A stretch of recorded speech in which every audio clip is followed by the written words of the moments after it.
시청자 여러분 안녕하십니까? 인사이드 스토리 김윤호입니다. 안녕하십니까? 윤성훈입니다. 자, 오늘은 먼저 윤성훈 씨께 질문을 드리면서 시작하도록 하겠습니다. 성훈 씨, 네. 광명시 하면 어떤 게 떠오르세요? 저는 일단 쇼핑을 하러 많이 가는 곳이고요. 광명에. 예. 네, 그리고 광명 동굴 참 아름답더라고요. 앵커님은 어떤 것들이 생각나시나요? 뭐 많은 분들이 이제 젊은 친구들 이제 연인들이 광명 동굴을 많이 찾는데 저는 오늘 좀 다른 얘기를 해보려고 합니다. 광명의 아이콘, 키워드, 박승원 광명시장을 꼽도록 할 텐데 실제로도 이 광명 시민 10명 중 7명 이상이 광명시 시정에 대해서 긍정적인 평가를 내리고 있다고 합니다. 오늘 인사이드 스토리 박승원 광명시장과 함께 그 비결에 대해서 알아보는 시간 갖도록 하겠습니다. 어서 오십시오. 네, 안녕하세요. 안녕하십니까? 예. 안녕하세요. 네, 반갑습니다. 제가 10명 중 7명 이상이 사랑하는 시장이라고 말씀드렸는데 네. 어떻게 마음에 드십니까?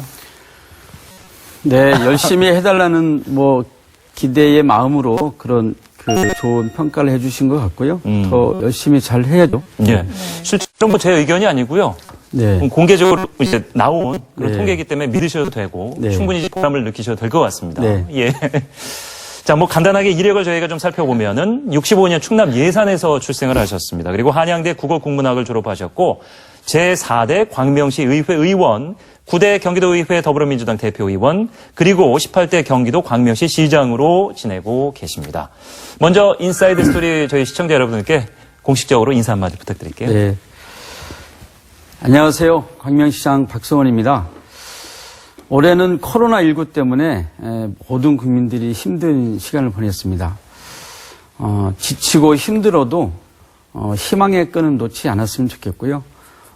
모든 사람들이 서로 격려하면서 따뜻한 눈빛으로 이렇게 서로 격려도 하고 또 마음으로 안아주고 이렇게 하면서 코로나19 상황을 빨리 종식시킬 수 있도록 함께 예. 노력했으면 좋겠습니다. 예. 제가 뭐 시작할 때 말씀을 드렸습니다만 1965년 충청남도 예산군에서 태어나셨고 어린 시절을 그곳에 이제 보내셨어요? 네. 어린 시절 기억부터 좀 들어보도록 하죠. 고향에서 태어나서 초중고를 다 고향에서 다녔습니다. 어렸을 때는 열심히 놀았던 기억이 제일 많은 것 같고요. 막내로 자라서 예. 엄마의 착한 아들로 살려고 많이 노력을 했던 것 같아요. 어릴 때 웅변을 잘하셨다는 이야기를 들었습니다. 네. 뭐 그때는 웅변 학원 같은 것도 없었을 때 아닌가요? 웅변을 잘했다기보다도요, 웅변 대회 몇 번 나가고 했는데, 네. 제가 국어 시간에 이렇게 선생님이 예. 제가 국어책을 이렇게 읽으라고 가끔 책을 읽으라고 시키면, 네. 또 또박또박 큰 목소리로 읽는 습관이 좀 있었어요. 낭독을 잘하셨구나. 예, 그래서 선생님이 이제 웅변대에 있으면 나가라고 이렇게 하셔서 네. 웅변대에 몇 번 나간 적이 있습니다. 상도 많이 받으셨어요? 상은 많이 못 받았고요.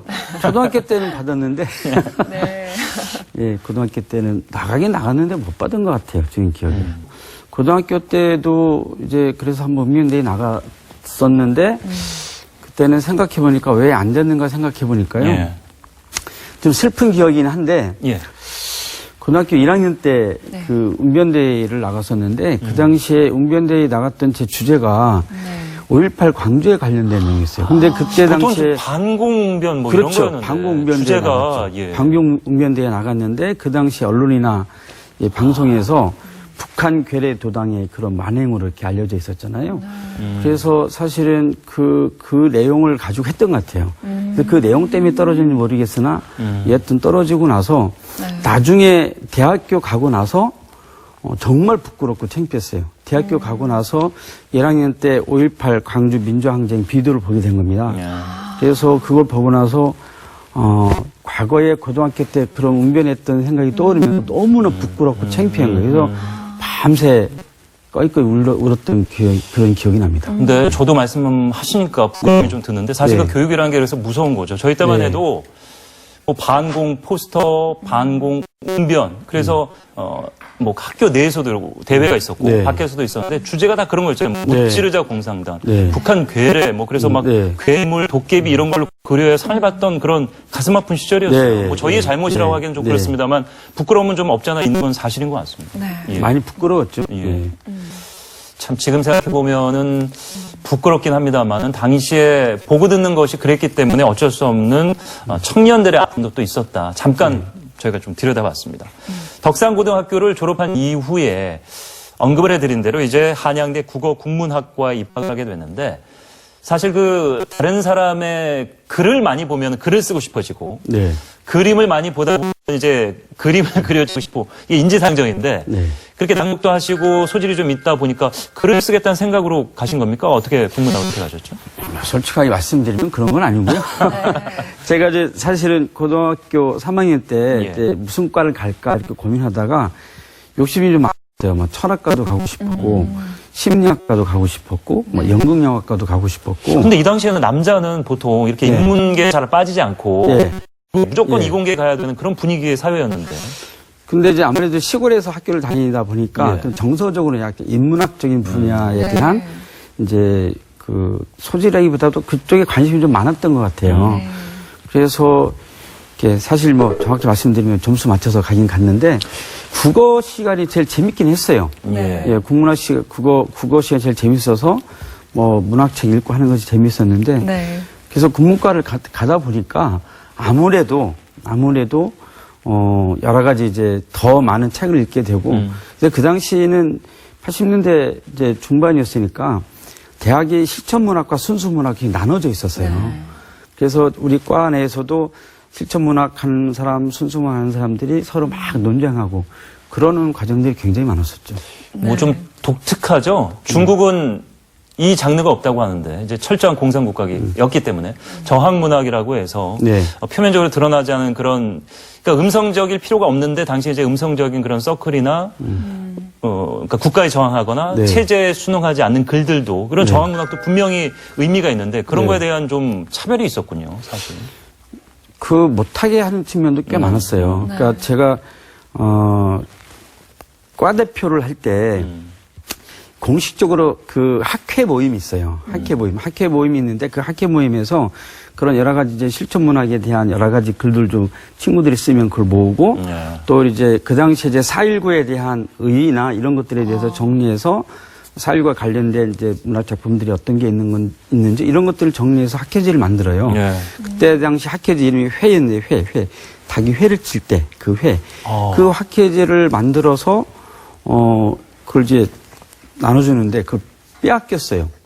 그러니까 그 당시만 해도 당하고 네. 있었나 보네요. 그 당시만 해도 학교 측에서 그걸 못하게 했어요. 네. 그래서 그 학회지 돌려달라고 이렇게 수업 거부하고 이렇게 으쌰으쌰 하기도 하고 또 이제 그 과정에서 제가 이제 과대표였다 보니까 그 원고를 다 모아가지고 집에 가는 길에 부신검문에 걸려가지고 그걸 다 빼앗겼어요. 예. 그래서 연행돼서 또 조사받고. 그러니까 그때 당시는 사실은 이 우리들의 이런 그 문학 활동, 네. 일상적인 부분도 실질적으로 많이 감시받고 탄압받고 뭐 그랬던 시대였었죠. 네. 말씀하신 것처럼 고등학교 때 네. 그 광주 민주화 운동이 있었고 그리고 이제 대학에 그 진학하시면서 이제 학생운동에 활발하게 참여를 하셨잖아요. 아마 그때 인연을 맺고 지금 또 정치계에서 활동하시는 분들도 있는 걸로 알고 있는데요. 네. 특히 대통령 비서실장을 지낸 임종석 대통령 외교안보 특보와는 아주 깊은 인연이 있다고 들었습니다. 깊이가 그냥 바닷속처럼 깊이가 많은 건 아니고요. 저희가 6월 항쟁 세대입니다. 그러니까 60민주화 항쟁. 당시에 대통령을 간선제로 뽑을 때였잖아요. 직선제 그 개헌을 막 하고 외치고 민주화를 막 외치던 시대 87년도 때 제가 대학 3학년 때였는데 네. 그때 이제 활동을 하면서 많은 이제 학교 내에서 활동을 좀 많이 하고 학생회 활동을 했는데 4학년 때 제가 총학생회 사회부장을 했어요. 근데 임종석 비서실장이 제 1년 후배입니다. 그래서 사회부 차장으로 저는 사회부장으로 사회부 차장을 같이 일을 했었죠.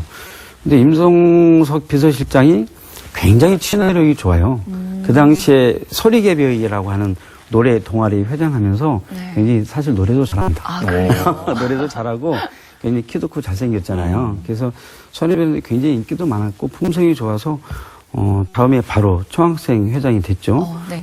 그렇게 대학 시절부터 네. 맺어온 그 인연으로 지금도 함께 일하고 계신 부분이 있다고 들었는데요. 지난 8월에 광명시가 임종석 특보가 이사장으로 있는 남북경제문화협력재단과 새롭고 지속 가능한 남북 협력을 위한 업무 협약을 체결했다고 들었습니다. 아무래도 이제 민주화 운동에 이어서 지금 남북 교류 사업까지 대학 생활 4년 동안 서로 봐왔던 그런 경험들이 있기 때문에 지난번에 그 안보특보 이렇게 하면서 남북교류 사업을 지속적으로 할 수 있도록 하는 역할을 좀 마중물 역할을 하겠다라고 해서 저희가 먼저 요청을 했어요. 경문협에 요청을 해서 광명시하고 MOU 체결을 하기로 했고요.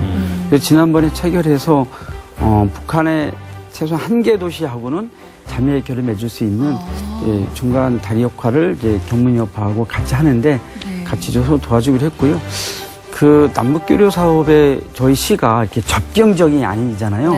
그런데도 관심을 갖는 이유는 뭐냐면 사실은 저는 이게 그 중앙정부에서 외교 차원에서 통일 문제나 평화 문제를 잘 지속해 가고 있긴 하지만 국민들이 시민들이 좀 자유롭게 서로 접근하고 서로 좀 만나고 교류하고 이런 과정들이 충분하게 이루어져야지만이 통일이나 평화 문제가 좀 빨리 온다고 생각하거든요. 독일 통일 과정에서 보면 핵심은 전 두 개라고 봐요. 어쨌든 독일은 서로 만나게끔 했어요.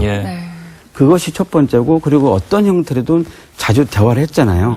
대화하는 것은 중앙정부가 하더라도 자주 만나게 하는 것은 지방정부가 해야 되는 게 아닌가라는 그런 생각을 가지고 저희가 남북교류 팀도 좀 만들고 적극적으로 이 사업을 준비를 좀 하고 있습니다.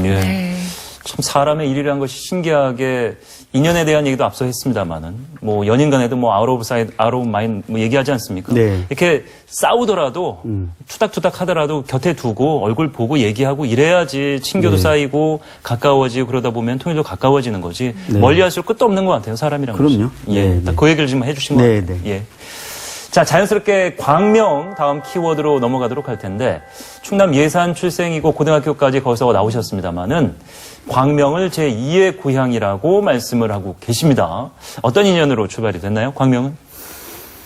제가 광명에서 일한 지가 이제 23년 됐는데요. 그 1997년 1월 20일 날 광명으로 왔습니다. 그 조금 고민을 좀 많이 했어요. 그러니까 광명에서 일하기 시작하면서 이 도시를 떠나지 않고 이 도시에서 뭔가 좀 평생 살면서 일을 해야 되겠다는 생각을 했어요. 근데 사실 그 계기가 뭐냐면 제가 대학교 때 또 무슨 일을 했었냐면 그 서울 지역 도시빈민연대 사업국 일을 했어요. 공부는 언제 하셨대요? 그렇게 많이 하시면서. 그 당시에 공부가 제일 많지 않죠. 아까 말씀드렸던 것처럼 고등학교 때 그런 웅변대회에서 좀 이렇게 잘못된 깨달음이 있으죠. 정보를 이야기하고 이런 것에 대한 부끄러움 이런 것 때문에 이제 열심히 이제 그 사회 문제에 관심을 갖고 좀 활동을 하다 보니까 그때 당시에 사당동, 정농동, 상계동 이런 도시빈 지역에 철거가 한창 진행될 때였습니다. 근데 저희 학교가 맡은 게 사당동하고 전농동이었어요. 그래서 그거를 연대사업국장을 제가 맡아서 거의 일주일에 2-3번 정도는 그 지역에 갔던 것 같아요.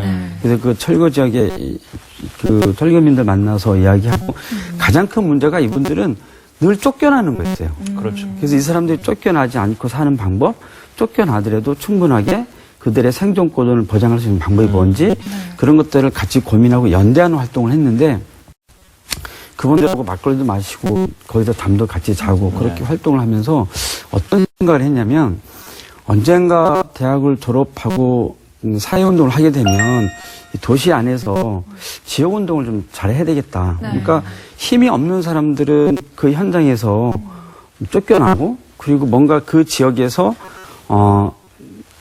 서로 이제 연대 힘을 가지고 지역사회 변화를 위해서 노력하는 그런 힘들이 있어야지만이 이 힘없는 사람들도 그 지역에서 계속 살 수 있을 거 아니냐 이런 생각도 좀 갖게 됐었어요. 그래서 제가 결혼하고 나서 사실은 처음엔 부천에 살았었는데 광명으로 이렇게 일하게 되고 이전하면서 이 동네에서 끝까지 한번 살면서 지역을 좀 건강하게 좀 잘 만들어보자는 생각을 가지고 들어왔는데 그래서 지역정책연구소라는 것을 만들었어요. 그래서 그 당시에 제가 사무국장하고 얼마 전에 그만두신 백재현 국회의원 그 당시 도의원이셨는데 그분이 소장하고 하면서 풀뿌리 지방자치에 대한 공부를 그때부터 하기 시작하게 됩니다. 80년대 이제 대학을 다니시면서 지금 말씀하신 대로 그 영화에도 좀 자주 등장하는 그런 주제이기도 하고 영화 이제 파주에도 나오지 않습니까? 이성균 씨가 이제 그 빈민들이 이제 철거해갖고 쫓겨나기 직전에 가서 이제 보듬어주고 얘기도 들어주고 같이 철거민들의 아픔을 나누다 보면은 그 철거 용역이라는 게 당시에는 조금 이렇게 소위 말하는 이제 조직폭력배들이 많이 동원돼서 좀 위험한 상황도 연출이 되고 그리고 학생들이 굉장히 유주의 인물이었잖아요. 그렇게 와서 선동한다 이런 안 좋은 시각으로 이제 철거 입장에서는 바라보기 때문에 그런 어떤 두려움이나 이런 위험도 좀 있었을 것 같은데.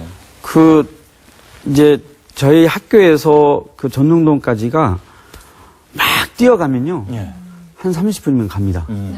그러다 보니까 그저 철거민 협의회가 있어요. 철거민들이 철거반원이 들어온다라고 이제 저희들한테 연락을 주면 제가 먼저 지상에 달려갔습니다. 달려가면서 이제 총학생이 요청해가지고 학생들 좀 도와줘라. 이제 막아야 되니까. 근데 그렇게 하는 이유가 그 단순합니다. 왜냐면 이 사람들이 대책 없이 쫓겨내니까 대책을 세워주고 하라라고 하는 거죠.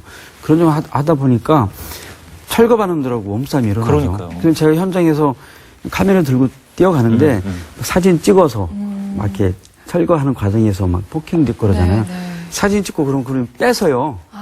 뺏으면 증거가 되니까. 안 뺏기려고 카메라 받아 하고 막 동료들한테 막 던지고 받으면 뛰고 도망가고 그렇게 하는 과정이 막 몸싸움이 일어나면 또 다른 학교 친구들이 막 옵니다. 도와줘. 서로 양대하는군요. 그렇게 하다가 중단되면 다시 또 그분들한테 협상한 기회를 좀 만들어주고, 지금도 그랬던 기억이 생생히 떠오르고요. 그 과정에서 이제 돌아가신 분들도 좀 보고, 그 지역에 살던 사람인데 취직했다가 그런 현장을 목격하면서 회사 그만두고 와서 자기 가족에 관한 문제니까 다시 지역의 현장 활동가로 활동하고 그랬던 사람들이 많고요. 그 당시, 천도빈이라고 천주교 도시빈민협회, 서울시 철기민협회 이쪽 분들이 그 역할을 많이 도와줬거든요. 그분들하고 연대 활동하면서 함께 이제 그 지역 활동했던 경험들이 좀 많이 있었습니다. 광명과의 인연도 녹록지가 않았습니다. 그래서 애정이 더 깊어지셨을 텐데 광명 뭐 다 알려진 대로 평생학습 도시로 이미 99년에 선포를 했었고 그리고 올 봄에는 전국 최초로 또 장애인 평생학습 도시를 선언을 직접 하셨습니다. 교육의 중요성은 뭐 입이 닳도록 많은 분들이 얘기합니다만 이렇게 실천으로 옮기긴 또 쉽지 않은데 이 부분도 좀 들어보도록 하죠. 99년 1월 4일부터 제가 광명시 평생학습센터, 지금은 평생학습원으로 이름이 바뀌었는데요. 그 일을 시작했어요. 근데 그 당시에 이제 그걸 만들어서 운영하게 된 배경이 광명시에 대학이 하나도 없어요. 그러다 보니까 실제로 대학 그 고등교육을 받고 싶어하는 시민들이 없고 굉장히 높았고 교육률이 상당히 높다 보니까 초등학교, 중학교 졸업하면 서울 지역으로 막 이사를 많이 갔습니다. 분교나 캠퍼스가 하나 정도 있을 법한데 정말 없었군요. 없었습니다. 그래서 어떻게 하면 이 도시를 그런 교육의 도시를 만들 것인가라고 하면서 그때 당시에 이제 시가 키워드로 잡은 것이 평생학습이었습니다. 왜냐하면 새로운 이제 2000년 시대를 맞이하면서 지식사회에서 평생학습이 필요하다라고 생각하고 당시에 이제 시가 1호 백재현 시장 1호 강의를 맡았고 그 일을 제가 맡아서 하게 된 거죠. 그래서 3월 9일 날 대한민국 최초로 평생학습 도시 선언을 하고 센터 만들어서 운영하고 21년을 지금까지 운영해왔는데요. 그동안에 처음 그렇게 하다 보니까 교육부에서 광명시가 잘한다 이렇게 해서 이제 광명시를 평생학습 도시로 지정도 해서 예산도 지원하고 지금도 많은 지방자치단체가 광명시를 벤치마킹 하러 오고 있어요. 지금 전국에 한 156개 정도 그 지방자치단체가 평생학습 도시로 지정해서 많은 일들을 하고 있는데 그 첫 출발이 광명에서 했기 때문에 굉장히 의미가 있는데요. 그리고 21년이 지났는데 제가 이제 취임하고 나서 이렇게 들여다 보니까 여전히 뭐랄까요, 좀 아직까지 이 평생학습이라고 하는 이 틀이 폭이 좀 좁은 것 같아요. 그래서 이 장애인들에 대한 평생교육을 좀 더 강화해야 되겠다 해서 올해 4월 달에 장애인 평생학습 도시 선언을 했습니다. 그래서 저희가 또 그렇게 하니까 교육부의 그 특수교육원에서 광명시하고 이런 그 MOU를 해서 이걸 좀 더 이렇게 대외적으로 좀 활성화하자라고 해서 얼마 전에 협약식을 했습니다. 그리고 교육부로부터 3억 예산 지원받아서 장애인 평생교육 프로그램을 진행하고 있고요. 근데 점점 이게 4차 산업혁명 시대 그리고 코로나19 이후에 새로운 시대가 오고 있잖아요. 네. 그러면 또 이 교육에 불평등이 올 수 있다는 생각이 좀 들고 그래서 4차 산업혁명 시대도 준비하지만 교육의 평등성 뭐 이런 것들을 좀 위해서 좀 저희가 더 많은 이제 일들을 하려고 하는데 그래서 내년에 광명시민 평생학습 장학금제를 하려고 합니다. 예. 그래서 50세 되신 분들한테 인생 이모작 차원에서 좀 시가 그 학습을 위한 평생학습을 위한 지역화폐로 50만 원씩 지급하는 이 형태를 내년에 정책을 세우려고 하고요. 그 토론회를 조만간 하려고 좀 준비하고 있습니다. 예. 그렇군요. 뭐 광명의 평생 학습뿐만 아니라 자치분권에도 굉장히 많은 활동을 해 오셨는데 실제로 뭐 대통령 소속 자치분권위원회 의원도 지낸 바가 있고 그렇다 보니까 광명 지역 이 시민들에게 좀 이렇게 적극적으로 조금 시정에 참여해라 이렇게 독려를 하신다고. 네, 가장 중요한 것은요. 저는 참여 행동이 굉장히 중요하다고 봅니다. 왜냐하면 점점 세상은 다변화 사회이기도 하고 다양성 사회를 가고 있잖아요. 저는 유럽이 성장하는 과정에 있어서 이런 얘기를 많이 해요. 학자들은 민주주의 성장 과정에서 다양한 사람들이 다양한 의견을 내놓고 계속 토론하고 논의하면서 국가가 성장해 왔다고 많이 얘기하거든요. 저는 민주주의가 그렇게 성장해야 된다고 생각합니다. 그래서 실제로 행정에 있어서도 많은 시민들이 행정에 참여해서 감나라 배나라 해야 된다고 생각해요. 얼마 전에는 제가 무슨 행사장에 가서 그렇게 얘기했어요. 광명문화재단의 예산이 얼마인지 아세요? 1년에 60억 정도 씁니다. 근데 그 60억 정도 예산을 쓰고 있는데 광명문화재에서 하고 있는 문화예술 프로그램에 참여하고 계십니까? 여러분들이 거기서 하고 있는 프로그램을 알고 있어야 되고 참여해야 되고 내가 참여해보니 이러이런 문제가 있고 나한테 이런 도움이 된다. 그래서 그런 의견을 더 주고 예산 운영 방식도 이렇게 강화했으면 좋겠다. 이런 얘기를 자꾸 줘야지만이 문화재단이 성숙해지고 거기에 관련된 예산도 더 커지는 거다. 그래서 시민들이 그런 걸 하나하나 세세하게 좀 들여다보고 참여해야지만이 우리 사회가 건강하게 성장할 수 있다. 이런 말씀을 좀 드린 적이 있었거든요. 저는 그렇게 가는 것이 굉장히 많고요. 시민들이 그렇게 하고 싶어 합니다. 그런데 그런 시스템이나 창구가 잘 마련되어 있지 않기 때문에 못하고 있는 거죠. 그래서 저희 시정 목표 5개 중에 첫 번째가 주민 참여 자치분권 도시입니다. 그래서 시민들이 적극적으로 시행정에 참여해서 스스로 자기의 권리를 만들어 나가고 시는 그 권한을 함께 나눌 수 있는 형태를 하려고 그렇게 준비하고 있고요. 그래서 제가 취임하고 나서 매년 500인 원탁 토론을 3번 했는데요. 올해는 코로나 때문에 비대면 방식으로 했습니다. 그래서 한 100억의 예산을 가지고 시민들이 여러 가지 정책 제안을 해 주십시오라고 했는데 한 150개 정도의 의견이 들어왔어요. 그래서 그걸 가지고 계속 토론하고 나중에는 이제 소그룹별로 토론해서 모아진 것을 나중에 투표를 했습니다. 한 3천여 명이 참여해서 투표해가지고 우선순위 정해서 내년도 예산에 다 반영을 했거든요. 그러니까 그렇게 하는 것이 저는 시행정이 앞으로 가야 기본적인 방향이라고 생각하고 그렇게 하고 있는데요. 처음에는 토론을 위한 토론이냐. 이거 뭐 그냥 보여주기 아니냐. 위해서 하는 거 아니냐 이런 시각도 있었군요.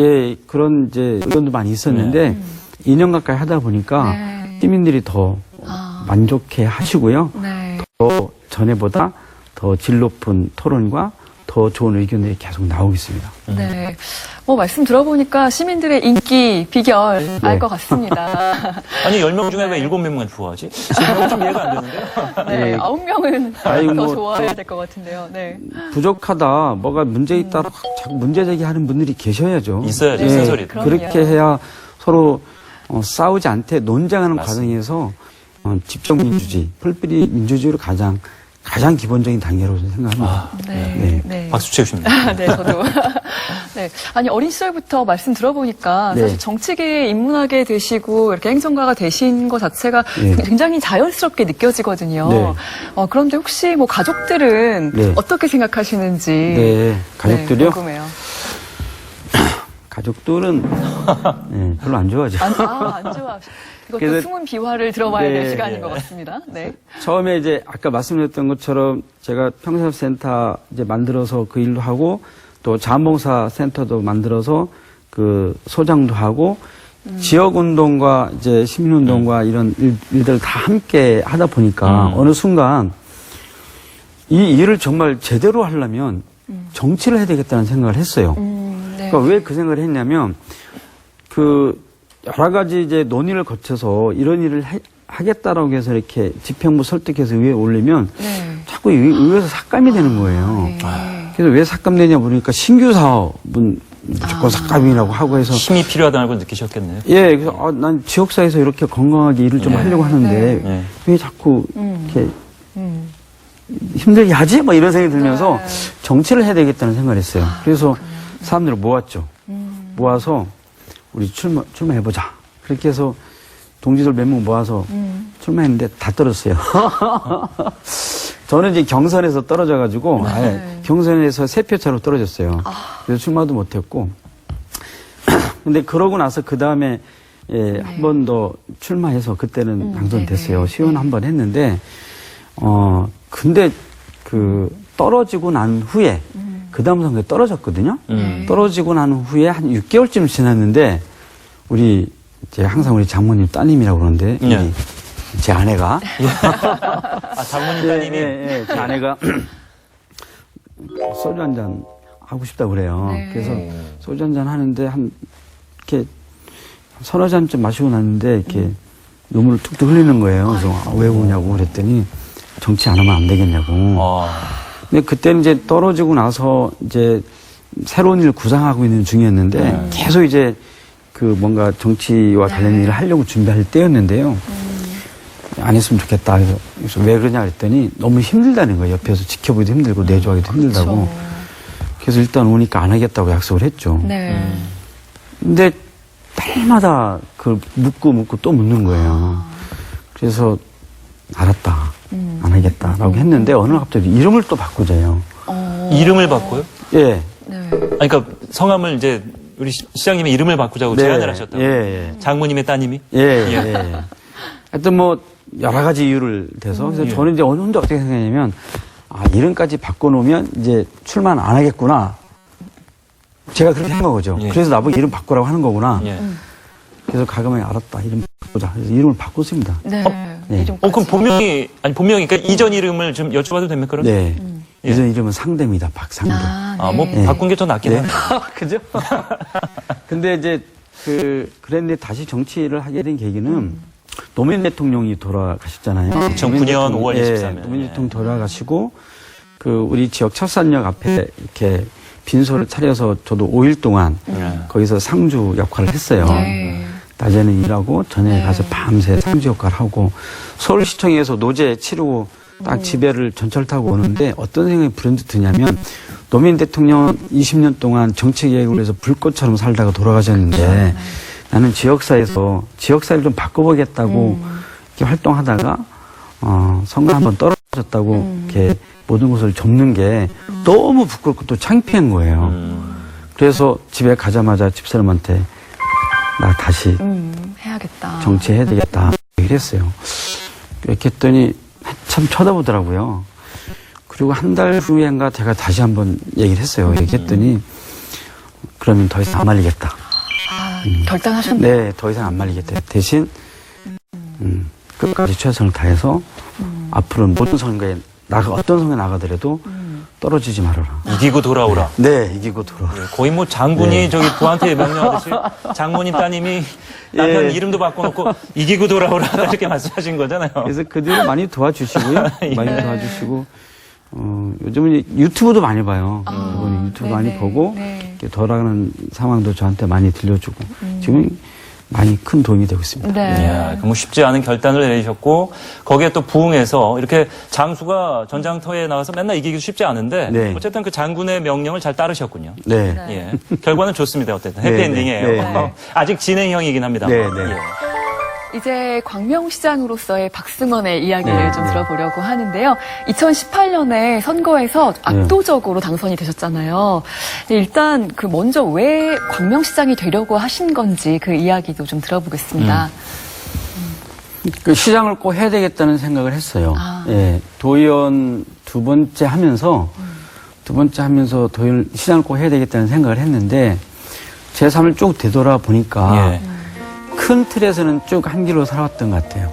그리고 지역사회가 좀 더 건강하게 좀 변화하고 혁신했으면 좋겠다는 생각을 늘 갖고 있었고 네. 그래서 그 내가 시장을 하는 길이 좀 내 삶을 좀 더 그 의미 있게 살아가는 거라고 생각하고 솔직하게 말씀드리면 지역사회를 어떻게 변화시켜 갈 것이다라고 하는 이제 공약은 이제 두 번째 치더라도 그것이 첫 번째고 두 번째는 그러니까 지역사회를 건강하게 이끌어 가고자 하는 사람들이 꽤 많더라고요. 네. 그러니까 그분들한테 굉장히 힘이 되는 역할을 해주고 싶었다는 생각도 들었고요. 그리고 실제로 지금 제가 하고 있는 일들을 보면 대체적인 키워드가 평생학습, 자치분권, 사회적 경제, 그다음에 기후에너지, 도시재생 이런 거거든요. 이 도시 안에서 살고 있는 사람들이 이 도시 안에서 꿈꾸면서 이 도시를 함께 성장시켜 갈 수 있는 이 도시. 결국에는 지역 공동체를 잘 만들어가고 싶었어요. 네. 어느 특정한 사람들에 의한 도시, 어느 어떤 기득권층에 의해서 그 성장하는 도시 이런 것이 아니라 공정하게 평범한 시민들이 좀 행정에 참여하면서 도시를 좀 행복하게 만들어가는 그런 도시를 만들어가는 데 있어서 내가 잘할 수 있겠다. 네. 잘할 것 같다. 이런 좀 자신감도 좀 있었고요. 네. 도의원 재선하고 나서 준비를 열심히 했습니다. 광명시장으로서의 이야기를 저희가 이제 본격적으로 시작을 했는데 제가 이제 시작할 때 말씀을 드렸죠. 작년 결과였습니다. 광명 시민들에게 직접 설문조사를 했더니 시정 전반에 대해서 박 시장님에 대해서 어떻게 생각하느냐. 실제로 72.3% 정도 열의 7, 8은 긍정적으로 평가했다. 네.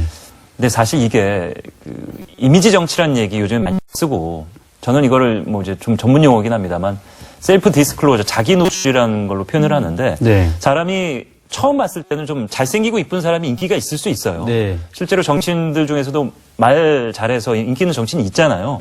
근데 이게 오래 못 가지 않습니까? 결국에는 정치인은 정치로서 보여줘야 되고 네. 시장은 시장으로서 이제 시정으로 보여줘야 되는데 네. 공약 이행에서도 굉장히 좋은 평가를 받고 계세요. 네. 예. 직접 자랑을 좀 해주세요. 공약 이행은 사실 제가 잘해서라기보다도요, 우리 직원들인가, 공직자 여러분들이 예. 잘해서 그런 평가를 나온 거라고 보고요. 근데 이제 그 매니페스토나 이런 과정이 이제 공약 이행 절차하는 과정들이 다 있긴 있어요. 지켜보죠. 예, 있고 평가 더 하긴 하는데 네. 공무원들이 열심히 하는 것도 있는데요. 그 이제 시장의 공약에 대해서 적극적으로 하려고 하는 게 굉장히 강하고요. 네. 근데 이제 제가 이제 그 항상 예산을 새로 세울 때는 그런 기준과 원칙 방향 가지고 하게끔 하거든요. 그러니까 내년도 예산 그 세울 때도 제가 몇 가지 짐을 준비했는데 첫 번째가 공약사항, 예. 두 번째가 제가 취임하자마자 2030 종합계획을 세운 게 있어요. 그 용역을 줘서 2030에 있는 것, 그 다음에 지속가능 발전 종합계획을 지금 세우고 있는데 각 부서에서 그러니까 10년, 20년 이후에 계속 가야 할 장기적 과제 이 세 가지 부분에 대해서는 반드시 각 부서별로 예산을 세우세요 이렇게 하거든요. 그렇게 하고 있다 보니까 그 틀에 맞춰서 직원분들이 이제 세부적으로 정책에 대한 공약에 대한 이 실행도를 굉장히 높여가고 있는 것 같아요. 그래서 직원들이 열심히 해줬기 때문인 것 같고요. 네. 저는 그것에 대해서 굉장히 감사한 마음 갖고 있습니다. 예. 뭐 직원에게 공을 돌리긴 하셨겠습니다만 직접 본인이 자랑을 못 하시니까 제가 요거는 짚어드리고 한국 매니페스토 실천본부가 이제 매년 조사를 하고 지켜봅니다. 민선 7기 전체 기초자치단체장 중에서 2년 연속 최우수 등급을 받았다. 냉장고나 가전으로 치면은 효율이 굉장히 높다. 이렇게 말씀을 드리도록 하겠습니다. 최근에 이 청년 친화 헌정 대상, 여기서도 종합 대상. 이게 사람이 참 모든 방면에 귀를 열기가 쉽지 않고. 네. 저도 이제 나이가 뭐 많지는 않습니다만 네. 이게 나이가 들어가다 보니까 잘 이해가 안 되는 그런 청년 세대들이 요즘 많거든요. 네. 친화력을 키우기 위해서 노력도 많이 하셨을 것 같아요. 네, 예. 그 청년대상 이제 받은 것도 작년하고 올해 2년 연속 받았는데 사실 뭐 그 말고도 부족한 부분들은 많이 또 있겠습니다만은 그 청년 정책과 관련해서는 저희 시가 굉장히 적극적으로 했어요. 예. 청년 정책팀을 만들어서 청년 정책팀에서 계속 청년 정책 발굴하는 사업을 했는데 저희가 공을 들인 것은 청년들하고 대화하는 시간을 정말 많이 가졌어요. 그러니까 평일날 잘 못 모이니까 토요일 날 만나서 광명동굴 있잖아요. 네. 광명동굴에 초대해서 거기서 의견도 듣고 예. 또 그 평일날 저녁 시간에 네. 저녁 7시 이후에 또 청년들도 초대해서 의견 듣고 그런 토론회를 몇 차례 진행했고요. 그리고 최종적으로는 최근에는 청년 수기 예산자를 위해서 청년들한테 50억 예산을 줄 테니 그 50억 한도 내에서 청년 정책을 세워봐라. 이야. 그렇게 해서 그 청년 스스로가 예산을 세우게끔 했고 그다음에 청년 정책에 대한 좀 용역을 줘서 전문가들 모셔서 계속 토론회 하고 또 청년위원회 구성해서 각 분야별로 청년들 세세하게 이렇게 촘촘하게 해서 모았어요. 그래서 그분들 의견 듣고 정말 다양한 방식으로 의견을 들었어요. 그 의견 들은 걸 그대로 정책에 그대로 다 세워서 예산을 집행했거든요. 그렇게 하다 보니까 좋은 평가를 해주신 것 같고요. 기존에 그 이제 시가 했던 뭐 청년 잡스타트나 창업자금 지원하는 거 그거 외에 새로운 사업들을 굉장히 많이 펼쳤습니다. 예. 그러다 보니까 좋은 평가를 해주신 것 같고 네. 제일 그 청년들이 좋아하는 것은 네. 저기인 것 같아요. 청년 생각 펼침이라고 그래가지고 네. 청년들한테 공모를 했어요. 네. 그러니까 그 3명 이상이 모여서 각자 하고 싶은 일들에 예. 대해서 의견을 내라. 이렇게 해서 심사해서 뭐 50만 원에서 한 200만 원까지 그렇게 해서 쭉 해줬는데 음악하는 친구들, 뮤지컬 하는 친구들, 뭐 독서 모임, 요즘에 어렵거든요. 또 체육활동 모임 이런 다양한 그 청년 동아리들이 엄청 많이 참여했어요. 네. 그러니까 그분들이 또 지난번에 그 광명시 철산 상업지구 있거든요. 거기 모여서 자기들 때 한 것들 공연도 하고 이렇게. 그래서 굉장히 예산 많이 들이지 않으면서도 청년들이 직접 참여하는 정책들 계속 만들어 나가는 것이 굉장히 좋은 평가도 받고 반응도 좋은 것 같습니다. 네. 시장님, 청년 정책뿐만 아니라 기후 에너지 부분에도 굉장히 네. 관심이 많으시잖아요. 네. 이른바 광명형 그린 뉴딜 정책, 네. 이게 어떤 정책인지 소개 좀 해주시죠. 저희가 그동안 시스템을 갖추는 과정을 굉장히 열심히 했어요. 네. 그러니까 시스템을 갖춰놓지 않고 하면 일회성 행사로 끝나는 경우가 너무 많더라고요. 네. 그래서 기후에너지과를 새로 신설했어요. 예. 기후에너지과 신설하고 또 이렇게 시민들과 다양하게 이렇게 협력할 수 있는 거버넌스 조직을 만들어야겠다 싶어서 네. 기후에너지센터를 또 만들었고요. 그리고 좀 이렇게 시민들이 주도적으로 함께 할 수 있는 에너지 협동조합도 만드는 데 저희가 역할을 해줬고 네, 네. 그래서 에너지 협동조합 중심으로 해서 공공시설에 대한 태양광 설치하는 작업. 그래서 그 도서관 옥상에 네. 태양광 설치도 하고 이런 사업도 계속 진행을 좀 하고 있어요. 그리고 그 기후에너지센터에서는 에너지 동아리 만드는데 굉장히 주력하고 있습니다. 네. 그래서 에너지 동아리 많이 만들고 있고 그 에너지 동아리들이 이제 전문가로 양성이 되면 또 학교에 들어가서 학생들하고 함께하는 그런 작업도 좀 하고 있고요. 네. 그다음에 넷제로 카페라는 걸 만들었어요. 넷제로 카페? 넷제로 카페. 그러니까 탄소 제로 시대. 탄소 제로 넷제로. 시대를 다음 세대에서는 탄소 제로 시대를 만들어 가자. 그걸 줄여서 넷제로라고 하는데 그 넷제로 카페를 저희가 몇 개 지정을 했어요. 예. 그 지정한 곳에서는 에너지 교육도 하고 동아리 모임도 하고 일정한 좀 물품 지원도 좀 하고 하는 형태로 다양한 방식으로 시가 정책을 세우고 중간에 거버넌스 할 수 있는 센터가 있고 시민들이 그런 활동할 수 있는 지원 조직을 좀 만들고 그렇게 하고 있고요. 그리고 제일 중요한 것은 교육이더라고요. 네. 그래서 교육과 포럼을 정말 많이 진행하고 있고 학교 중심으로 많이 진행하려고 하고 있습니다. 그래서 네. 내년에 혁신교육 지구 사업에 이런 교육 프로그램이 다 들어가는 걸로 교육청하고 협의해서 진행하고 있습니다. 광명시 하면 또 네. 많은 분들이 KTX 역사 떠올리실 것 같습니다. 네. 규모가 상당하잖아요. 네. 4천억 원 정도 들였다고 알고 네. 있는데요. 거기 기반 시설이 다 갖춰져 있죠. 자랑 한 말씀 부탁드려요. 네. 그 KTX 광명역 때문에 광명시가 굉장히 지금 크게 변하고 있습니다. 네. 그래서 요즘 제가 가끔 이렇게 구호 외칠 때 번쩍번쩍 광명 이렇게 외치기도 하는데 네. KTX 광명역이 굉장히 새롭게 네. 신도시처럼 형성돼서 예. 변화하고 있고요. 저희가 좀 장기적으로 큰 목표를 갖고 있는 것은 꿈을 갖고 있는 것은 KTX 광명역에서 개성까지 연결하는 우와. 고속철도를 연결하는 거거든요. 저희가 용역을 한 차례 해봤는데 네. 예산도 3조 8천억밖에 안 됩니다. 그 서울시에서 정도면- 하는 것보다 훨씬 비용이 적게 들고요. 약 72km 정도 되는데 연결이 되면 시간 한 20분 정도 네. 밖에 안 걸리고 그래서 이 장기적으로 국가가 이 사업들을 적극적으로 할 수 있게끔 하기 위해서 저희가 자체적으로 연구 사업을 좀 많이 하려고 좀 준비 좀 하고 있고요. 그래서 시민들이 이제 굉장히 그런 거에 대한 기대감을 갖고 있어요. 그래서 작년에 그 평화 열차 타고 평양 가자 이런 네. 주제로 해서 광명시 한 200여 명이 KT 광명에서 그 열차 타고 도서산까지 간 적이 있었거든요. 네. 굉장히 좋아졌어요. 그래서 그런 행사도 좀 많이 내년에 더 하려고, 올해 코로나 때 못했는데 내년에 좀 하려고 하고 있고요. KTX 광명역 때문에 그 주변 지역에 대한 새로운 개발 사업도 많이 진행을 하고 있고 준비를 하고 있습니다. 그래서 광명동 아까 말씀하셨잖아요. 네. 광명동을 앞에 17만 평을 저희가 문화 복합단지로 개발하는 걸 좀 하고 있는데 네. 그 체류형 관광도시 만들려고 그래요. 네. 여기 오면 적어도 2박 3일 정도 머물다 갈 수 있는. 그래서 지역 경제도 좀 살리고 그래서 여기가 나중에 만들어지면 스파도 들어오고 또 새로운 형태의 그 이제 친환경 예. 시설도 많이 들어오고요. 그 광명동굴 주변에 또 이제 디스커버리사와 함께 이 사업을 하기로 했기 때문에 좋은 체험 시설, 또 환경 시설, 문화 복합 시설이 들어오게 되면 수도권 산업의 최고의 관광 도시가 될 것 같습니다. 네. 네. 광명 KTX역을 제가 한 12, 13년 전에 네. 가봤는데 그때만 해도 지금 역사는 굉장히 큽니다만 주변 인프라가 좀 부족해서 좀 휑한 느낌이 있었는데 네.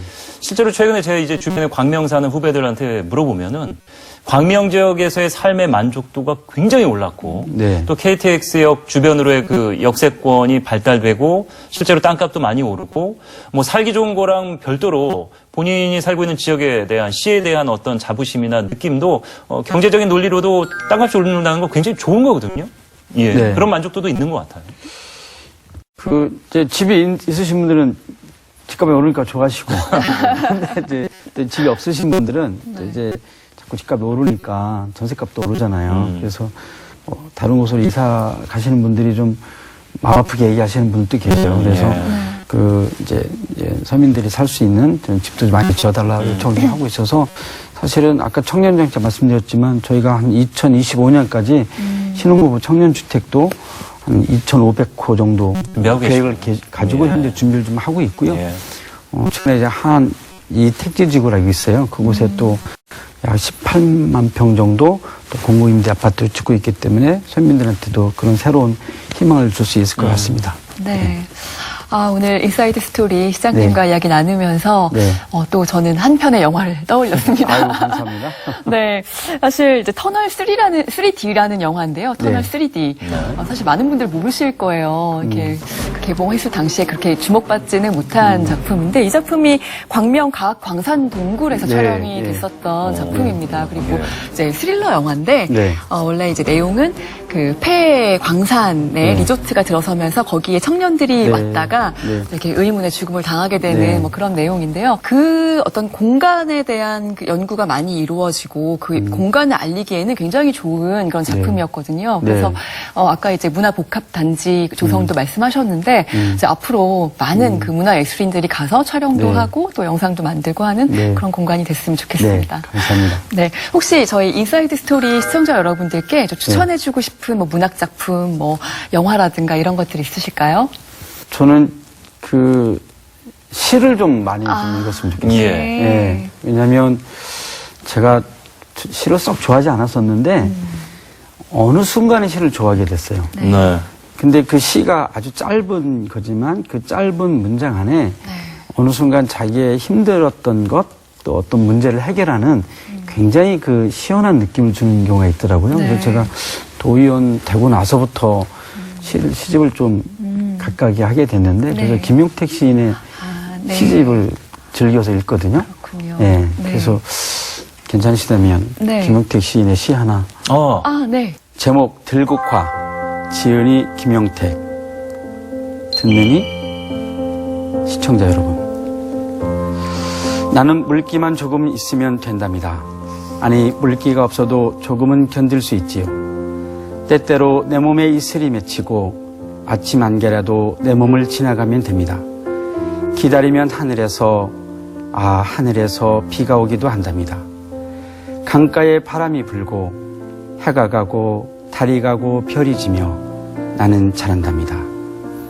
그렇게 세월이 가고 찬바람이 불면 당신이 먼 데서 날 보러 오고 있다는 그 기다림으로 나는 높은 언덕에 서서 하얗게 피어납니다. 당신은 내게, 나는 당신에게 단 한 번 피는 꽃입니다. 목소리도 청아하시고 네. 이게 처음 해보시는 게 아닌 것 같은데 신앙송에 이런 거 모여서 하시는 거 아닙니까? 그렇진 않는데요. 예. 광명시에 기영도 시인이 있어요. 네. 그래서 기영도 기영도 신앙송이 그렇네요. 할 때 가끔 저한테 하라고 해서 가끔 하긴 하는데요. 별도로 뭐 신앙송에 모임 있고 그런 건 아니고요. 네. 근데 제가 혼자 있을 때 외로움을 달래는 습관이 어느 순간 이렇게 혼자 있을 때 시를 이렇게 소리내서 읽는 게 습관이 됐어요. 그러다 보니까 그렇게 습관이 형성되어져 있는 것 같고요. 오늘 이 시를 이렇게 낭송한 거는 이 시를 이렇게 들으면 어떤 느낌이 드냐면 누군가가 날 기다리고 있다는 그 희망이 있잖아요. 그것이 지금 상황에서 좀 지치고 힘들지만 나를 바라보고 있는 사람들이 있으니까 그 사람들에도 희망을 잃지 않고 잘 견뎌냈으면 좋겠다. 그런 마음이 들어서 오늘 들국화 낭송해 드렸습니다. 잘 들었습니다. 저는 거기서 훅 넘어갔어요. 듣느니 시청자 여러분들. 거기서부터 훅 넘어. 반하셨군요.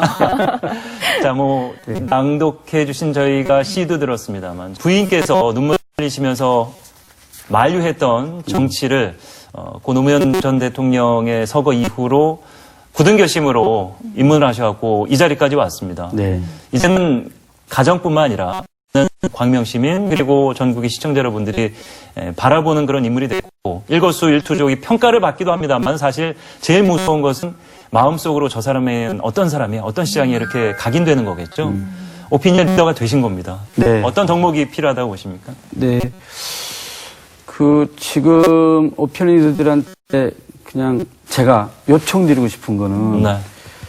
함께하는 리더십, 함께 성장하는 그런 리더십을 함께 가져가지 않겠나 이런 생각이 듭니다. 왜냐하면 코로나19가 우리한테 가져다 준 교훈이 너무 크잖아요. 네, 지금은 그렇죠. 나 혼자, 우리 조직 혼자 이렇게 성장하는 것이 아니라 모든 사람이 함께 성장하려고 노력했을 때만이 이런 코로나19와 같은 모든 위기를 함께 극복할 수도 있고 또다시 이런 재앙이 오지 않게끔 함께 준비도 할 수 있지 않겠는가 하는 생각이 들어서 함께 성장하는 그런 리더십의 덕목을 다 함께 갖고 노력했으면 좋겠다. 지금 시대에서는 가장 필요한 덕목이 아닐까 싶습니다. 예. 지난 2년간 다양한 분야에서 네. 실제적으로 성과도 내셨고 평가도 굉장히 좋게 받으셨고 광명시민의 사랑도 70% 넘는 지지율을 좀 보이고 계신데 네. 욕심입니다만 8, 90%도 갈 수 있습니다. 앞으로 네. 시간 동안. 네. 또 그렇게 인기 있는 정책과 다양한 네. 활동들 다음 네. 시간에 한번 더 모셔서 듣도록 하겠습니다. 네. 오늘 말씀 고맙습니다. 네, 감사합니다. 감사합니다. 자, 세상을 바꾸는 것은 소수의 영웅이기도 합니다만 각자 위치에서 스스로가 영웅이 된다면 세상은 훨씬 더 발전하겠죠. 변화와 깨달음, 실제적으로 영웅이 세상을 변화시키는 것은 행동입니다. 오늘 행동하는 지성을 저희가 만나봤습니다. 오늘 준비한 소식 여기까지입니다. 다음 시간에 다시 뵙겠습니다. 고맙습니다. 고맙습니다.